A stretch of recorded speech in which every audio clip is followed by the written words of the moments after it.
Welcome to Mukta series. ড্রামার শুরুতেই আমরা দেখতে পাই একটি মেয়ের বিয়ে এক বয়স্ক রাজার সঙ্গে হয়ে যায়। সেই রাজা মেয়েটির সঙ্গে খুবই খারাপ ব্যবহার করত। সে প্রায়ই তাকে ধরে মারত এবং আজ সে মাতাল হয়ে তার সঙ্গে খারাপ কিছু করতে চাইছিল। এরপর লোকটি অজ্ঞান হয়ে যায়। মেয়েটি তখন হাতে একটি চাকু নেয় আর সে ভাবে আজকেই আমি এই বৃদ্ধ রাজাকে মেরে ফেলবো। তখন পিছন থেকে একটি ছেলে এসে তার হাত টান দিয়ে ধরে। এই ছেলেটি হলো রাজ্যের রাজকুমার, অর্থাৎ ওই বৃদ্ধ রাজার নবম ছেলে। ছেলেটি তার সৎমাকে বলে, মনে হচ্ছে রানী চাকু ব্যবহার করতে পারে না।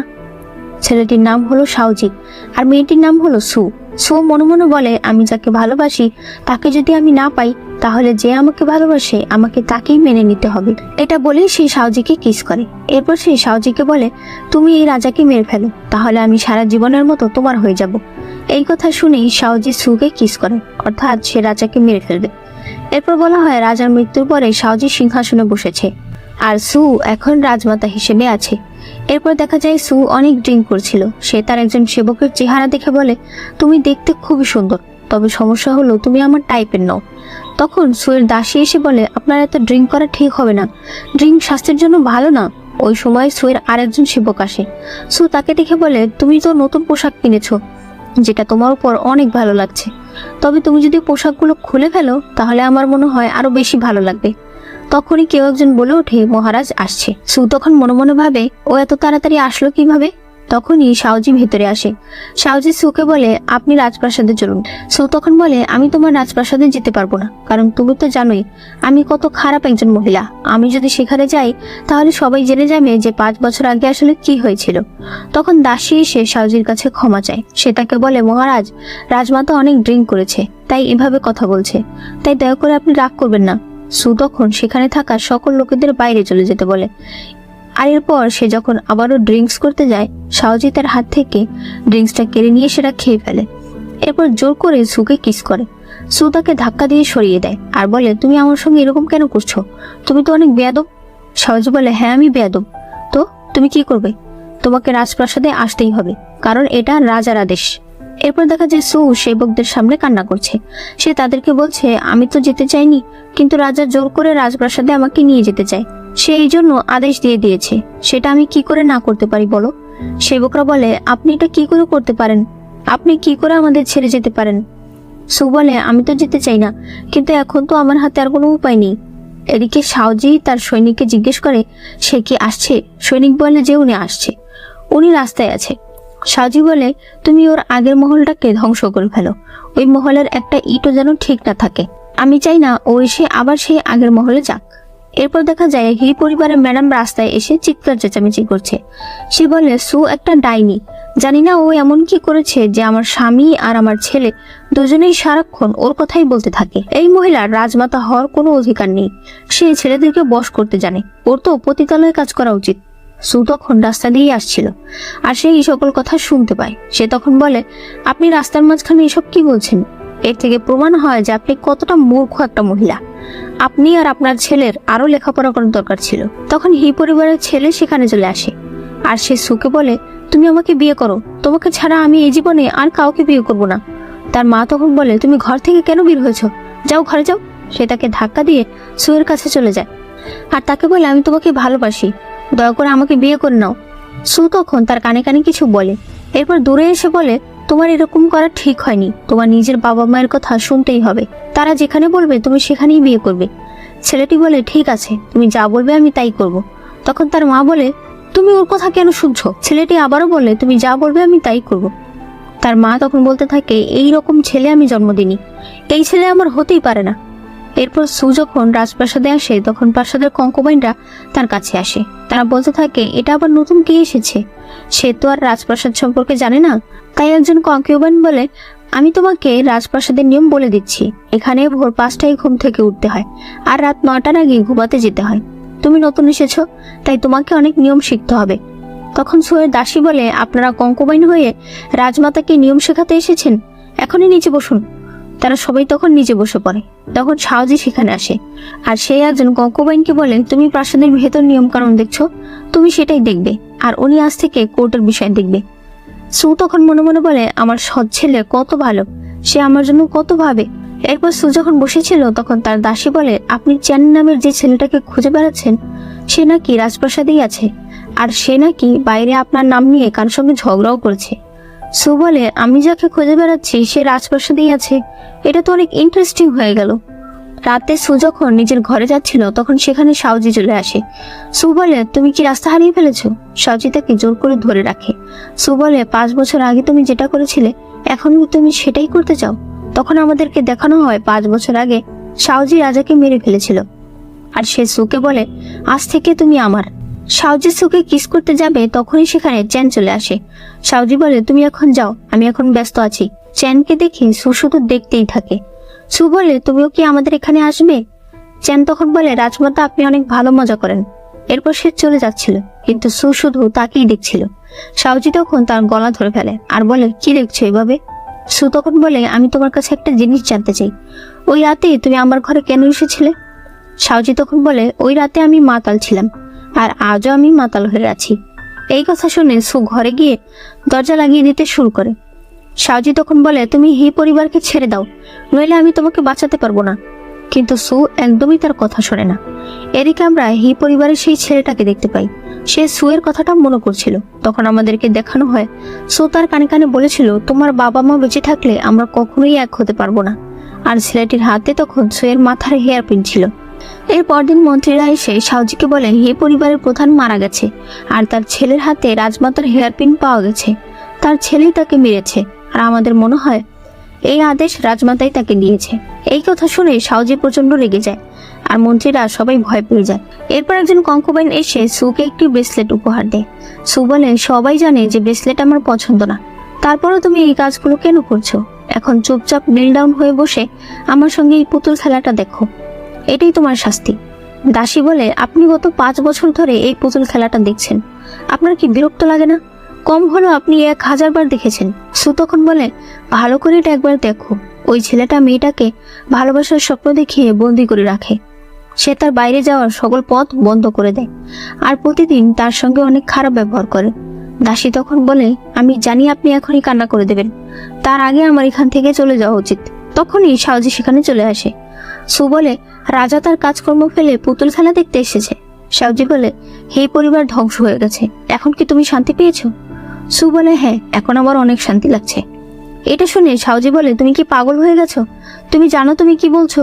তখন সে কঙ্কুবাইন বলে ওঠে, আমি শুধুমাত্র ওনাকে একটা ব্রেসলেট দিতে এসেছিলাম, কিন্তু উনি তো আমাকে শাস্তি দিয়ে রেখেছে। আমি তো বুঝতেই পারছি না এখানে আমার দোষটা কোথায়। সু তখন বলে, ও তার মানে তুমি এখন গেম খেলছো? তুমি ভেবেছো তুমি এভাবে কথা জানলে মানুষকে ভোলাতে পারবে? দেখতে তো তুমি একদমই বাজে, আর মাথায় মনে হয় গোবর ভরা আছে। সাউজি এতে প্রচন্ড রেগে যায়, আর সে ব্রেসলেটটা তার হাতে জোর করে পরিয়ে দেয়। সু হাতে অনেক ব্যথাও পায়, তবে সাউজি এখন অনেক রেগেছিল। সে তখন সুকে কোলে নিয়ে নেয় আর বলে, তুমি এখন থেকে আর ঘর থেকে বের হবে না।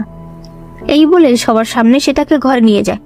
ঘরে গিয়ে সাউজি যখন দেখতে পায় সুয়ের হাতে আঘাত লেগেছে, সে তখন ব্রেসলেটটা ছুঁড়ে ফেলে দেয়, আর এরপর সে তাকে জড়িয়ে ধরে তার কাছে ক্ষমা চাইতে থাকে।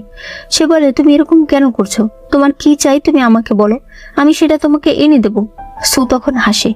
সে বলে, আমার যেটা চাই সেটা তুমি কখনোই আমাকে এনে দিতে পারবে না।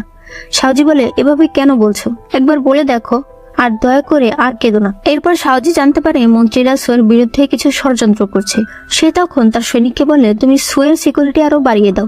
সুয়ের প্রত্যেকটা খাবার সু খাওয়ার আগে চেক হবে, খাবারে বিষ নেই এটা নিশ্চিত হওয়ার পরই সু খাবে। এরপর সে সুয়ের সঙ্গে দেখা করতে চায়। সে তখন দেখতে পায় সু ঘুমাচ্ছে। সে তখন সুয়ের দাসীকে বলে, তুমি কি জেনারেল জিমোকে চেনো?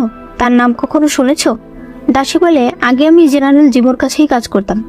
সাউজি বলে, আমি ছোটবেলায় ওনাকে দেখেছিলাম, উনি রাজপ্রাসাদে এসেছিল জেনারেল হওয়ার পরীক্ষা দেওয়ার জন্য, কিন্তু তখন আমার বয়স অনেক কম ছিল, তাই আমি পার্সোনালি ওনার সঙ্গে কথা বলতে পারিনি। তবে আমি ওনাকে দেখেছিলাম, উনি অনেক মেধাবী আর সাহসী একজন লোক ছিলেন। দাসী তখন বলে, এটা শুনে আমার অনেক ভালো লাগছে যে আপনি আমার জেনারেলকে মনে রেখেছেন। সে অনেক ভালো একজন মানুষ ছিলেন। জেনারেল ছোটবেলায় আর্মিতে জয়েন হয়ে গিয়েছিলেন, কারণ উনি সবসময় বলতেন, যদি মরতেই হয় তাহলে দেশের জন্য মরবো। ওনার আচার ব্যবহার অনেক ভদ্র এবং নম্র ছিল। সব সময় তার চেহারায় হাসি ছিল, সবাই তাকে অনেক ভালোবাসতো। তখন সু কাশতে শুরু করে। শাওজি তার কাছে আসে। শাওজি বলে, আমি তোমাকে রানী বানাতে চাই, তুমি কি আমাকে বিয়ে করবে?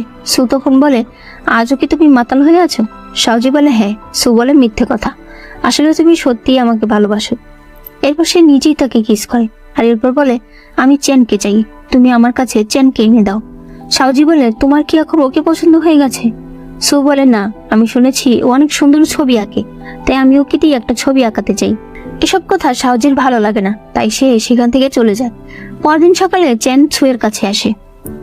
চেন যখন ছবি আঁকছিল তখন সু শুধু তাকে দেখেই যাচ্ছিল। চেন বলে, আমার চেহারায় কি কিছু লেগে আছে? সু বলে, না, আসলে তুমি দেখতে আমার এক পরিচিত মানুষের মতো। তখন আমাদেরকে দেখানো হয় জেনারেল জিমু সুয়ের ছবি আঁকছিল। সু বলে, তুমি তো কখনোই আমাকে দেখোনি, তাহলে এত সুন্দর ছবি কি করে আঁকো? জিমু বলে, কারণ আমি তোমাকে ছুঁয়ে দেখেছি, তখনই আমি বুঝতে পেরেছি তুমি দেখতে কেমন।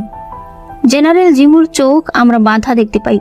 এর কারণটা হলো তার চোখে একটা সমস্যা ছিল, আর সে দেখতে অবিকল চেনের মতোই ছিল। চেন বলে, আপনার সেই পরিচিত লোক আপনার জন্য কি অনেক ইম্পর্টেন্ট ছিল? সু তখন বলে, তুমি অনেক কথা বলো। চেনের ছবি আঁকা শেষ হলে দেখা যায় সে অনেক সুন্দর ছবি এঁকেছে। সুয়ের এটা অনেক পছন্দ হয়। সে তখন তার দাসীকে বলে, তুমি এটা দেয়ালে টাঙিয়ে আসো, কিন্তু দাসী ভেঙচি দিয়ে সেখান থেকে চলে যায়। চেন তখন বলে, ওনার কি হয়েছে? সু বলে, কিছু না, আসলে ওর বয়স হয়ে গেছে আর এখনো বিয়ে হয়নি, তো তাই এই অবস্থা। এমনিতে তোমার বয়স কত? দেখে মনে হয় তোমার বয়স 20-21 হবে। চেন বলে, আপনি ঠিকই ধরেছেন। শাওজি দূর থেকে তাদেরকে দেখছিল আর সে মনে মনে বলে, আমার সামনে তো কখনোই তুমি এভাবে হাসো না। চেন জিজ্ঞেস করে, আপনি এভাবে আমাকে কেন দেখছেন? সু বলে, তুমি জানো না, আমার হ্যান্ডসাম ছেলে অনেক পছন্দ। শাওজি এসব কথা শুনে রেগে সেখান থেকে চলে যায়। তখন একজন দাস খাবার নিয়ে সেখানে আসে। সে চাকু দিয়ে সুকে আঘাত করতে চাইছিল, কিন্তু চেন এসে তার চাকুটা ধরে ফেলে। তখনই শাওজি সেখানে চলে আসে আর সেই সন্ত্রাসকে এক লাথি দিয়ে সেখানে ফেলে দেয়। আর এরপর তার গার্ডেরা এসে তাকে সেখান থেকে নিয়ে যায়। শাওজি সুকে জিজ্ঞেস করে, তুমি ঠিক আছো? কিন্তু সু চেনকে বলে, তুমি তো মনে হয় ভয় পেয়ে গেছো, তাই না? শাওজি চেনকে বলে, তুমি এখনো এখানে কি করছো? চেন যখন চলে যাচ্ছিল তখন সু বলে, তুমি অনেক সুন্দর ছবি আঁকো, তুমি আবার কাল এসো। চেন চলে গেলে শাওজি আবার জিজ্ঞেস করে, তুমি কি ঠিক আছো? কোথাও ব্যথা পাওনি তো, তাই না? সু বলে, না, আমি একদম ঠিক আছি। ঠিক সময় চেন এসে আমাকে বাঁচিয়ে নিয়েছে। শাওজি তখন তার গলা চেপে ধরে আর বলে, এখন তুমি আবার ওর প্রশংসা করছো? তোমার কি এখন আবার ওকে পছন্দ হয়ে গেছে? সু বলে, সবাই এখান থেকে চলে গেছে, তাহলে তুমি কেন এখানে আছো? শাওজি রেগে তখন সেখান থেকে চলে যায়। এরপরে সিনে দেখা যায় সুয়ের ভাই তার সঙ্গে দেখা করতে এসেছে। সে তাকে বলে, আমি অনেক বড় বিপদে পড়েছি, তুমি আমাকে সাহায্য করো। সু বলে, তোমার নিজেকেই সাহায্য করতে হবে, তবে একটা জিনিস মনে রেখো, কারণ শাওজি যদি উল্টোপাল্টা কিছু দেখে তাহলে কিন্তু তোমাকে প্রাণে মেরে ফেলবে। তার ভাই চলে গেলে সু বলে, আমার বয়স এখন 30 বছর। গত 10 বছর ধরে আমি বাজে একটা জীবন কাটাচ্ছি, যার কোনো মূল্য নেই। আমার মতো মানুষ বেঁচে থেকে কি লাভ? আমার মরে যাওয়া উচিত। তবে এটা একটা ভালো জিনিস, বলো, আমি যদি এখন মরে যাই তাহলে আমি যুবতী হয়ে মরতে পারবো, আর এতে হয়তো সে আমাকে ভালো মতো চিনতে পারবে। বড় হওয়ার পর যদি মরি তাহলে উপরে যাওয়ার পর হয়তো সে আমাকে চিনতে পারবে না।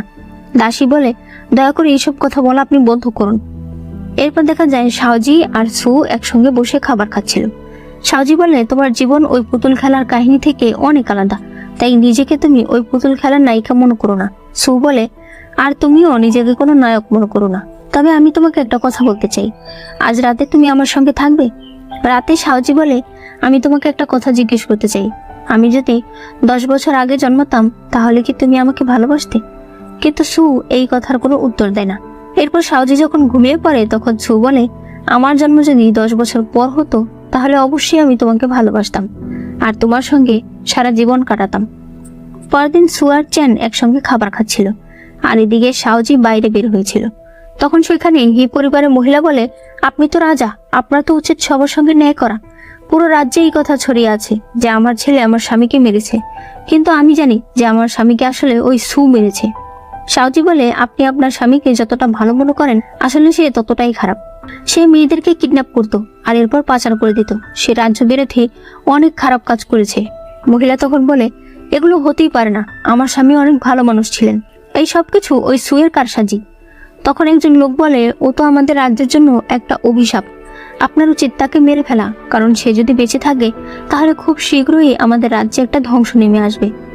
সাউজি তখন বলে, সুকে আমি খুব শীঘ্রই আমার রানী বানাবো, আর আমি এটা প্রমাণ করে দেব যে সে আমাদের রাজ্যের জন্য কোনো অভিশাপ নয়। রাতে সুয়ের দাসী বলে, রাজা পুরো রাজ্যের সামনে এটা ঘোষণা করে দিয়েছে যে সে আপনাকে বিয়ে করবে, আর রাজ্যের সকল লোক বলছে রাজা পাগল হয়ে গেছে। সু বলে, আমারও এটাই মনে হয়। তখনই সাউজি সেখানে চলে আসে, আর সে বলে, হ্যাঁ আমি পাগল হয়ে গেছি, আমি আরো পাগল হব, তবে আমি তোমাকে বিয়ে করব, কারণ আমি তোমাকে ভালোবাসি। সু বলে, এই কথা আমি জানি, এটা এভাবে চিৎকার করে বলার কিছু নেই। সাউজি তখন তাকে কিস করে দেয়। এরপর পরদিন আবারও সু চ্যানের সঙ্গে বসে খাবার খাচ্ছিল, তখন চ্যান তাকে বিষ মিশানো ওয়াইন খেতে দেয়। তখন দাসী এসে বলে, ম্যাডাম আপনার এবার বিশ্রাম নেওয়া উচিত। সে তাকে নিয়ে বিছানায় শুয়ে দেয়। এরপর সে আবার চ্যানের কাছে আসে আর বলে, তুমি কি ভেবেছো তুমি আমার ম্যাডামকে মারতে চাইবে আর আমি এই বিষয়ে কিছু জানতে পারবো না? তোমাকে যেন কাল থেকে এই প্রাসাদে না দেখি। তুমি যদি ওনাকে মেরে ফেলো তাহলে আমাদের রাজ্যের গর্ব জেনারেল জিমু কখনোই খুশি হবে না, কারণ জেনারেল জিমু ম্যাডামকে অনেক ভালোবাসতেন। চ্যান তখন বলে, এটা হতেই পারে না, জানি না আমার ভাই এর মধ্যে কি দেখেছিল। দাসী তখন বলে, তার মানে তুমি কি জিহুই? তখন আমাদেরকে দেখানো হয় ছোটবেলায় জিমু আর জিহুই একসঙ্গে বসেছিল। তখন জিমু জিহুইকে সুয়ের একটা ছবি দেখায় আর বলে, এটা হলো তোমার ভাবি, আর সে দেখতে অনেক সুন্দর। দাসী তখন বলে, তখন তুমি অনেক ছোট ছেলে, তাই তুমি সবকিছু জানো না। সুয়ের বাবা একজন ডাক্তার ছিল, আর সে তার বাবার সাথে তার বাবার ক্লিনিকে কাজ করত। সে বিভিন্ন ওষুধ আর রোগ সম্পর্কে জানতো।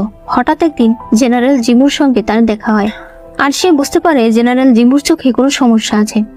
সে তখন ভাবে সে তার চিকিৎসা করবে। ওই সময় তাদের মধ্যে একটা ভালো সম্পর্ক হয়। জিমু বলে, তুমি অনেক রাগী একটা মেয়ে, তোমাকে কে বিয়ে করবে? সু বলে, তাতে তোমার কি? জিমু বলে, তোমাকে যদি কেউ বিয়ে না করে তাহলে তুমি আমার কাছে চলে এসো, আমি সব সময় তোমাকে বিয়ে করার জন্য প্রস্তুত আছি। এটা শুনে সু খুশি হয়। জিমু বলে, আমি তোমার চেহারাটা একবার ছুঁয়ে দেখতে চাই, আমি বুঝতে চাই তুমি দেখতে কেমন। বাড়িতে আসার পর সে তার দাসী অর্থাৎ বর্তমানে যে সুয়ের দাসী তাকে সুয়ের ব্যাপারে সবকিছু খুলে বলে। এরপরে জেনারেলের চোখ ঠিক হয়ে যায়। সুও তখন 19 বছর বয়সী, তাই তারা সিদ্ধান্ত নেয় তারা এবার বিয়ে করবে। দুই পরিবারই তাদের এই সিদ্ধান্তে রাজি হয়। তবে বিয়ের 1 মাস আগে সীমান্তে যুদ্ধ শুরু হয়ে যায়, যার কারণে জেনারেল জিমুকে এখন যুদ্ধে যেতে হবে। যাওয়ার আগে সে দাসীকে বলে, আমি চলে যাওয়ার পর তুমি সুয়ের খেয়াল রেখো। এরপর থেকে সু শুধু অপেক্ষায় বসে থাকে। এভাবেই 1 বছর কেটে যায়। এরপর জেনারেল জিমু যুদ্ধ জিতে রাজ্যে ফিরে আসে, আর 1 বছর পর তাদের দেখা হয়। তারা দুজনেই অনেক খুশি ছিল, আর তাদেরকেই উপর থেকে রাজ্যের মহারাজ দেখছিল। সে সুয়ের সৌন্দর্য দেখে একদম পাগল হয়ে যায়। সে জানতো যে অলরেডি তার বিয়ে ঠিক হয়েছে এবং সেটা জেনারেল জিমুর সঙ্গেই হয়েছে। তারপরও সে সুয়ের জন্য পাগলামি করতে শুরু করে।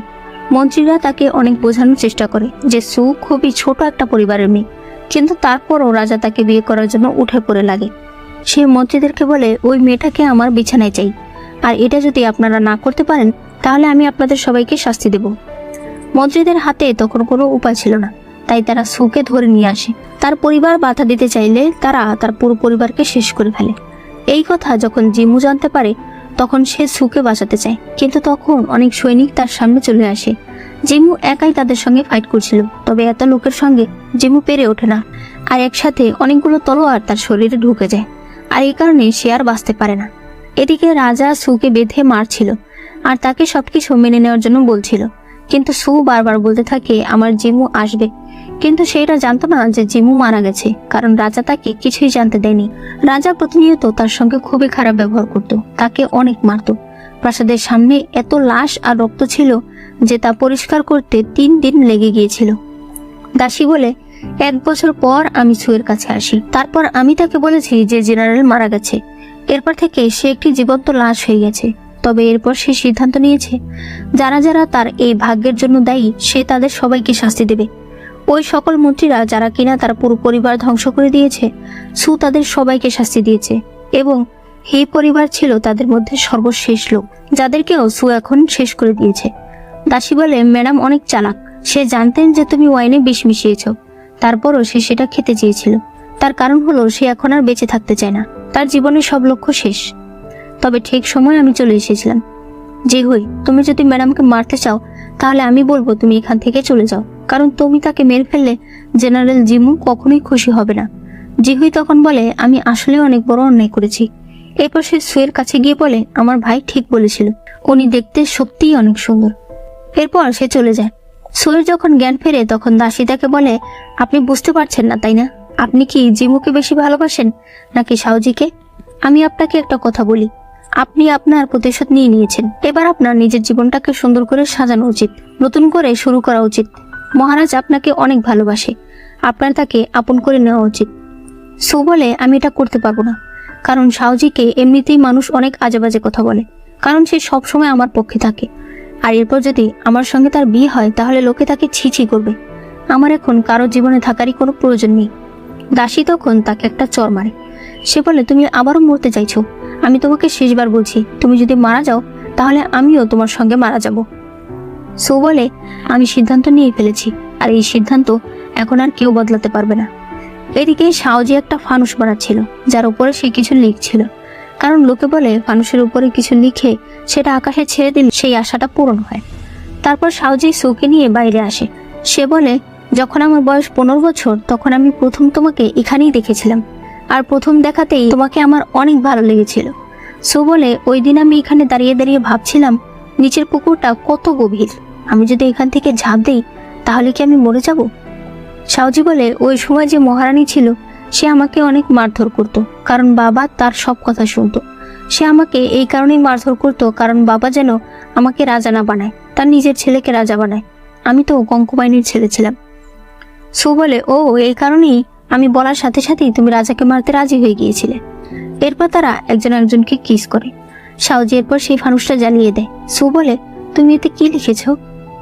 শাওজি বলে, আমি লিখেছি যাতে তুমি অনেকদিন বেঁচে থাকো। এই কথা শুনে সুয়ের মন খারাপ হয়ে যায়, কারণ একটু আগেই সে বিষ খেয়ে এখানে এসেছে। হঠাৎ সু অসুস্থ হয়ে যায়। শাওজি বলে, তাড়াতাড়ি ডাক্তার ডাকতে বলো। সু বলে, না, কাউকে ডেকো না, আমি চাই না কেউ আমাকে এভাবে দেখুক। শাওজি বলে, তুমি কেন এরকম বলছো? তোমাকে দেখতে এখনো সুন্দর লাগছে। সু বলে, তুমি কি আমার একটা কথা রাখবে? আমি মারা যাওয়ার পর আমার অস্থিগুলো তুমি ওর অস্থির পাশে রেখো। শাওজি বলে, ঠিক আছে, তবে তুমি আমাকে একটা ওয়াদা করো, পরের জন্মে তুমি কিন্তু আমার হবে, আর ওই জন্মে আমি ছাড়া তোমাকে আর কেউ পাবে না। এসব বলতে বলতেই সু সেখানে মারা যায়। এরপর দেখা যায় গার্ডেরা সুয়ের অস্থিগুলোকে যেখানে দাফন করেছে, শাওজি সেখান থেকে মাটি ঘুরে সেই অস্থিগুলোকে বের করে নেয়, আর এরপর সেটাকে বুকে জড়িয়ে বলে, আমি এই জন্মেও তোমাকে কাউকে হতে দেব না, সব জন্মেই তুমি শুধু আমারই থাকবে। আর সে এখানে অনেক কাঁদে। আর এর মাধ্যমেই এই ড্রামাটি শেষ হয়ে যায়। ড্রামাটি তোমাদের কাছে কেমন লেগেছে সেটা অবশ্যই আমাকে কমেন্টে জানিয়ে দিও। অবশ্যই একটা লাইক করে দিও, আর চ্যানেলে নতুন হলে চ্যানেলটাকে সাবস্ক্রাইব করে দিও।